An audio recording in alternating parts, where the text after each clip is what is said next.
నిరీక్షణ prayer house మరియు centre సంగముల తరపున మనుష్య కుమారుడిగా భూమికే తెంచిన యేసుక్రీస్తు నామంలో మీ అందరికీ నా వందనములు. ఈరోజు దేవుని వాగ్దానం లూకాసు వార్త 21వ అధ్యాయం 27వ వచనం. మనుష్య కుమారుడు ప్రభావముతోనూ మేఘారూఢుడై వచ్చుట చూతురు. ఈ వాక్యం యేసుక్రీస్తు రెండవ రాకడ గురించి చెప్పే ప్రవచనంలో భాగం.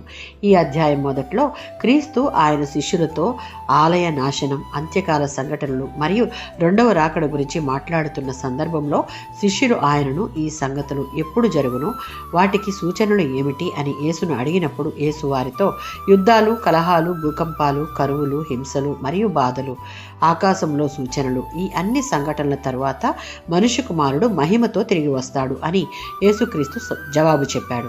ఈ వచనం యేసుక్రీస్తు యొక్క మహిమ గల రెండవ రాకడను సూచిస్తుంది. మత్తయి వార్త 24వ అధ్యాయం 30వ వచనం. మనుష్య కుమారుడు తన శక్తి మహిమలతో మేఘములపై వచ్చును. ప్రకటన గ్రంథం 1వ అధ్యాయం 7వ వచనం. ఆయన మేఘములలో వచ్చుచున్నాడు, ప్రతి నేత్రము ఆయనని చూచును. మహిమను విడిచి రిక్తుడిగా ఈ లోకమునకు వచ్చి మనందరి పాపముల నిమిత్తం తండ్రికి అన్ని విషయాలలో విధేయత చూపిస్తూ సిలువలో తన విలువైన ప్రాణాన్ని మన పాపముల నిమిత్తం వెలగా చెల్లించి మనకు పాప విమోచనను ఇచ్చాడు. యేసు మొదటిసారి రక్షకుడిగా వచ్చాడు, రెండవసారి రాజుగా మరియు న్యాయాధిపతిగా వస్తాడు. ఆయన రాక మహిమతో ఉంటుంది. ఈసారి ఆయనను ప్రపంచమంతా చూస్తుంది. అది ఒక గొప్ప మహిమతో నిండిన సంఘటన. అప్పుడు దేవుని న్యాయం మరియు రాజ్యం సంపూర్ణంగా స్థాపించబడుతుంది.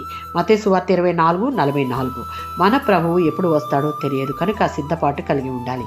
కష్టాలు వచ్చినా క్రీస్తుని విడిచిపెట్టక మరణం వరకు విశ్వాసాన్ని కాపాడుకుంటూ విజయ జీవితం పొందాలి. ఆమేన్.